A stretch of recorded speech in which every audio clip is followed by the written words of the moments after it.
Hello friends, welcome to my mister मरविड episode 11। Episode 10 तक की वीडियोस मैंने ऑलरेडी अपलोड कर दी है, जिसका लिंक आपको डिस्क्रिप्शन बॉक्स में मिल जाएगा।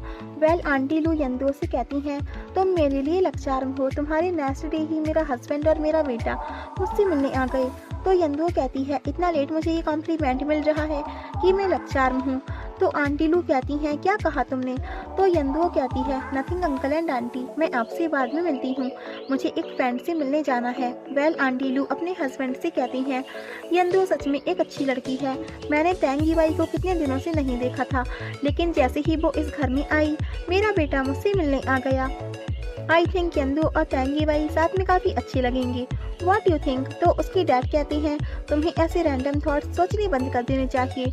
आगे तेंगी बाई यंदो को बताता है कि यही वो मेरा पूल है जहाँ से मैंने हाई स्कूल में स्विम की शुरुआत की थी, और मैंने टूर्नामेंट में काफ़ी सारे गोल्ड मेडल्स भी जीते थे। तो यंदो कहती है, तो यही तुम्हारा स्टार्टिंग पॉइंट है? तो तेंगी बाई कहता है, हाँ, चाहे मुझे कितना भी हार्ड वर्क करना पड़े दुनिया का सबसे फास्ट स्विमर बनने में, मैं करूँगा। यंदो उसे एक गिफ्ट देती है और कहती है, चिली फॉन्ग ने मुझे बताया कि तुम इस टाइम कैसे बॉटल नेक से डील कर रही हो। ये कुछ ट्रेनिंग मेथड्स हैं जिसे अब्रॉड के प्रोफेशनल होम से मंगवाया है, इससे तुम्हें हेल्प मिलेगी। ये तुम्हारी बॉटल नेक से डील करने में भी हेल्प करेगा। तो तेंगी बाई स्माइल करता है। तो यंदो कहती है, लाओ मुझे ये वापस कर दो, मैं तुम्हारी हेल्प कर रही हूँ और तुम हंस रहे हो। तुम्हें लगता है कि मैं फनी हूँ? मैं शायद तुम्हारी हेल्प नहीं कर सकती, मैं जा रही हूँ।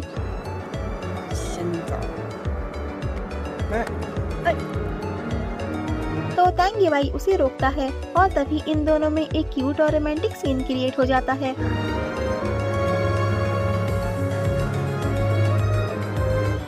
तेंगी बाई कहता है, किसने कहा कि तुम मेरी हेल्प नहीं कर सकती? You are my mascot. जब भी मेरे 2 कंपटीशन में तुम मेरे साथ हुई हो तो मैं जीता हूँ। आगे तेंगी बाई अपनी 4 साल पुरानी स्विम वीडियोस यंदो को दिखाता है। तो वो उससे कहती है, तुम 4 साल पहले जब स्विम करते थे तो काफी हैप्पी दिखते थे, और पूछती है, 4 साल पहले तुमने स्विम क्यों किया था और अब क्यों स्टार्ट किया है? तो तेंगी बाई एक पास्ट में चला जाता है जिसमें उसके साथ लिटिल वन थी। आगे यंदो कहती है, हमने पूरा दिन स्पेंड कर लिया है, लेकिन अभी तक कोई सॉल्यूशन नहीं मिला है। तो तेंगी बाई कहता है, इट्स ओके, हमें अब छोड़ देना चाहिए। तो यंदो कहती है, तुम ये कैसे कह सकते हो? लगता है तुम बहुत स्ट्रेस में हो, लेकिन मैं तुम्हारा स्ट्रेस रिलीज कर सकती हूँ, फॉलो मी।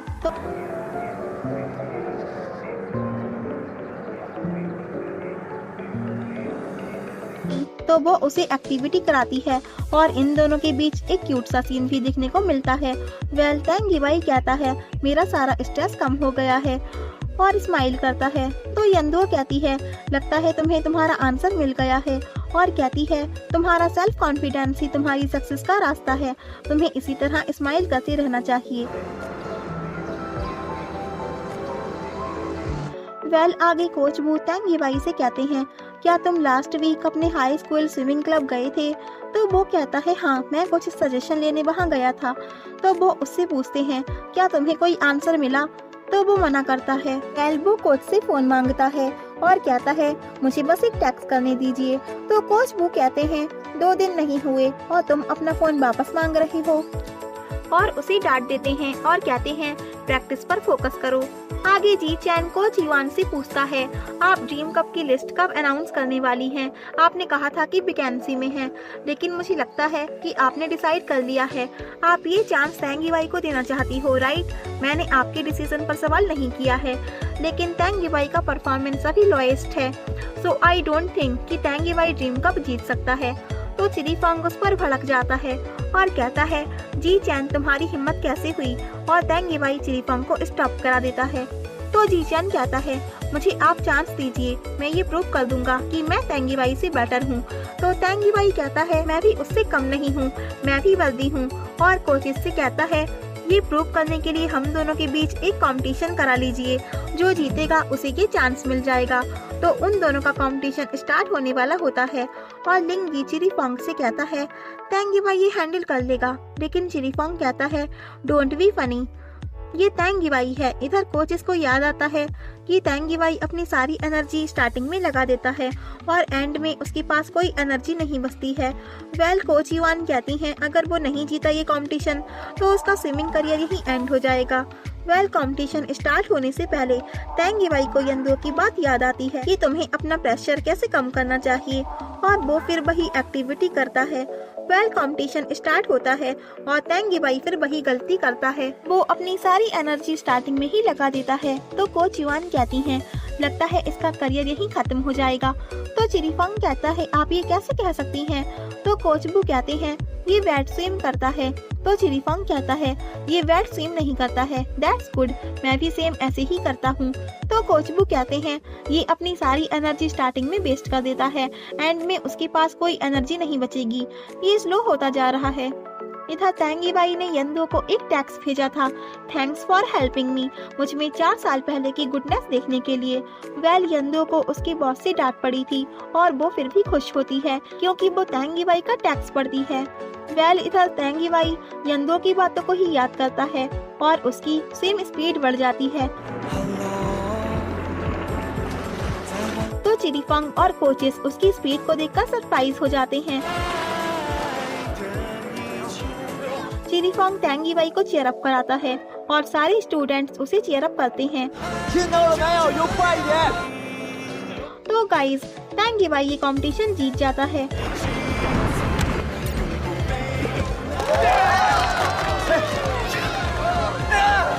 तो कोच बू यंग को उसकी स्पीड नापने के लिए कहते हैं।